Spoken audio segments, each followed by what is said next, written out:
CNN TV کی بین الاقوامی خبروں کے ساتھ میں ہوں بشرا خان۔ کینیڈا میں دنیا کی سب سے بڑے بیساکھی پریڈ کے دوران سکھوں نے ایک بار پھر خالصتان کی آزادی کا مطالبہ کر دیا۔ مزید جانتے ہیں اس رپورٹ میں۔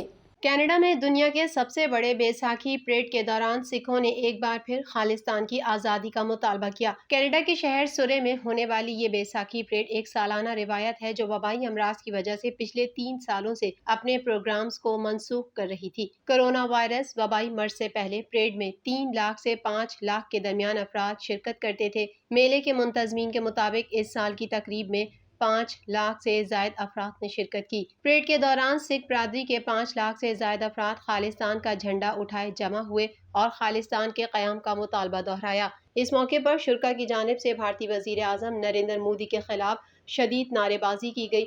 اس پریڈ میں خالصتان کے جھنڈے اور خالصتان کے ہمدرد جرنیل سنگھ بھنڈراوالے اور دیگر سکھ رہنماؤں کے پوسٹر دیکھے گئے۔ دوسری جانب وینکوور کے جنوب میں مشرق میں سورے کے نیوٹن محلے میں ہفتے کے جشن میں کھانا، موسیقی، پرفارمنس اور تقاریر اور آرائشی فلوٹس شامل تھے۔ یہ بات قابل ذکر ہے کہ کینیڈا میں سب سے زیادہ سکھ تارکین وطن رہتے ہیں اور یہ خالصتان کے نام سے علیحدہ وطن کے لیے سکھوں کی جدوجہد کا ایک مضبوط گڑھ بھی ہے۔ بیساکھی کے موقع پر 1699 میں سکھ مذہب کے قیام کا جشن منایا جاتا ہے۔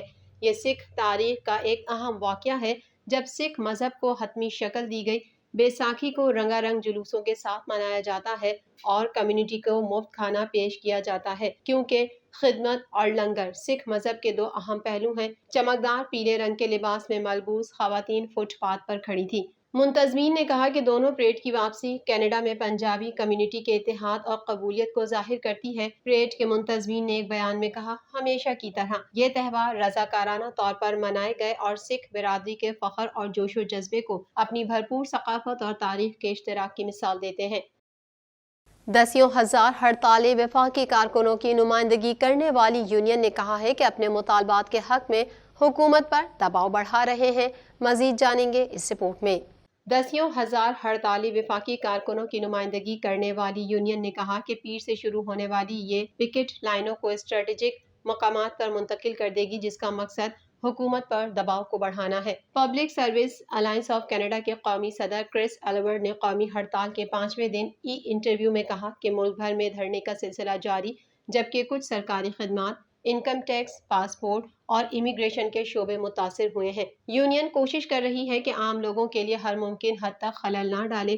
انہوں نے اس بات کی وضاحت نہیں کی کہ کون سے مخصوص مقامات شامل ہو سکتے ہیں، یہ کہتے ہوئے کہ پکٹس اسٹریٹجک مقامات کو نشانہ بنا سکتے ہیں جن کا اثر حکومت پر اور خاص طور پر محصولات کے سلسلے پر بھی پڑنے والا ہے۔ یونین اور ٹریجری بورڈ کے درمیان ہفتے کے آخر میں بات چیت جاری رہی جو سرکاری ملازمین کا باقاعدہ اجر ہے اور اس کی سربراہی ٹریجری بورڈ کی صدر مونا فورٹیئر کر رہی ہیں۔ اتوار کی رات یونین نے کہا کہ دور دراز کے کام اور ٹریجری بورڈ کے ملازمین کی اجرت میں اضافے کے ساتھ ہڑتال ایک قرارداد کے قریب تھی۔ پی ایس اے سی نے ایک بیان میں کہا کہ ریونیو ایجنسی کے کارکنوں کے لیے ایک ڈیل کے بارے میں جاری بات چیت کے درمیان ہڑتال ابھی تک جاری رہے گی۔ ایلورڈ نے کہا، ٹریجری بورڈ میں ہم نے دور دراز کے کام کی زبان پر کچھ پیش رفت کی ہے اور دونوں اطراف اجرت میں اضافے کے حل کے قریب جانے کے لیے آگے بڑھے ہیں۔ انہوں نے مزید کہا کہ ریونیو ایجنسی کے کارکنوں کی اجرتوں میں اضافے کے بارے میں حکومت کے ساتھ بات چیت میں پیش رفت نہیں ہوئی ہے۔ تنازع کے دونوں فریقوں نے اتفاق کیا کہ ان کے درمیان 3 اہم خدشات، اجرت، دور دراز کا کام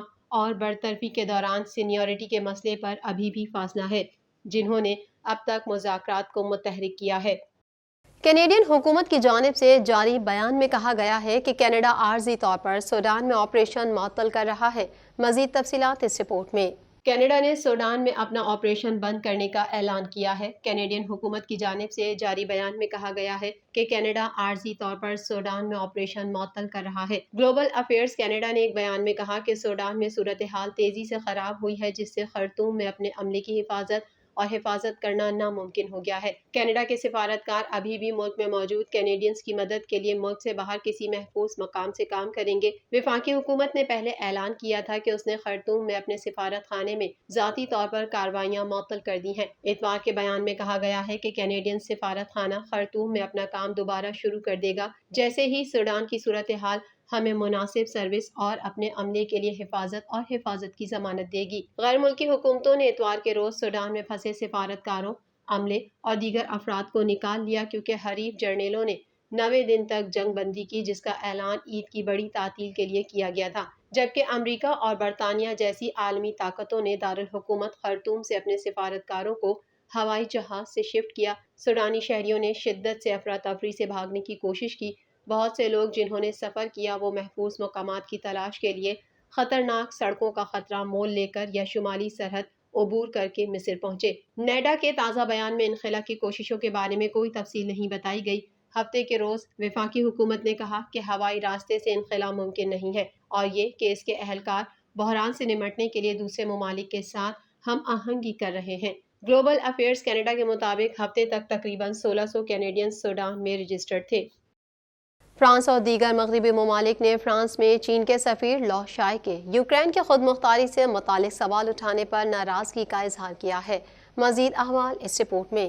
فرانس اور دیگر مغربی ممالک نے فرانس میں چین کے سفیر لو شائے کے یوکرین کی خود مختاری سے متعلق سوال اٹھانے پر ناراضگی کا اظہار کیا ہے۔ عالمی میڈیا رپورٹ کے مطابق فرانس کے دارالحکومت پیرس میں ہوئی ایک کانفرنس میں یہ پوچھے جانے پر کہ آیا کرائمیا یوکرین کا حصہ ہے یا نہیں، چینی سفیر لو شائے نے کہا کہ تاریخی طور پر یہ روس کا حصہ ہے اور اسے سابق سوویت رہنما نکیتا خروشچیف نے یوکرین کو پیش کیا تھا۔ لو شائے نے مزید کہا کہ سابق سوویت یونین ممالک کی بین الاقوامی قانون میں کوئی حقیقی حیثیت نہیں ہے کیونکہ ان کی خود مختاری کے حوالے سے کوئی عالمی معاہدہ نہیں ہوا۔ چینی سفیر کے بیان پر فرانسیسی وزارت خارجہ نے تمام اتحادی ممالک کے ساتھ اپنی یکجہتی کا اظہار کیا اور کہا کہ 1991 میں یوکرین کی سرحدوں کو پوری بین الاقوامی برادری بشمول چین نے عالمی سطح پر تسلیم کیا تھا۔ دوسری جانب روسی وزیر خارجہ سرگئی لاروف نے کہا ہے کہ ان کا ملک اقوام متحدہ کے دورے پر پیر اور منگل کو ان کے ساتھ آنے والے روسی صحافیوں کو ویزا دینے سے انکار کرنے پر امریکہ کو معاف نہیں کرے گا۔ مذمت کرتے ہوئے اسے مضحکہ خیز اور بزدلانہ قرار دیا۔ نیو یارک پہنچنے پر انہوں نے کہا کہ ہم بھولیں گے نہیں اور معاف نہیں کریں گے۔ قبل ازیں انہوں نے روسی صحافیوں کو ویزے جاری نہ کرنے کے امریکی فیصلے کی مذمت کی تھی اور اسے بزدلانہ اقدام قرار دیا تھا۔ لاروف کی ایک ویڈیو جسے روسی وزارت خارجہ کی ترجمان ماریا زاخرووا نے اپنے چینل ٹیلی گرام پر نشر کی، اس میں انہوں نے کہا کہ یہ ملک جو خود کو مضبوط، ہوشیار، آزاد اور سب سے زیادہ انصاف پسند کہتا ہے، مجھے یقین ہے کہ اس عمل نے آزادی اظہار اور معلومات تک رسائی کے تحفظ میں سچائی کے دعووں کو غلط ثابت کر دیا ہے۔ علیحدگی تحریک چلانے والے سکھ رہنما امرت پال سنگھ کو آسام کی ہائی سیکیورٹی جیل میں منتقل کر دیا گیا، جنہیں اتوار کو 1 مہینے سے بھی زائد عرصے تک تلاش کے بعد پنجاب سے گرفتار کیا گیا تھا۔ مزید جانیں گے اس رپورٹ میں۔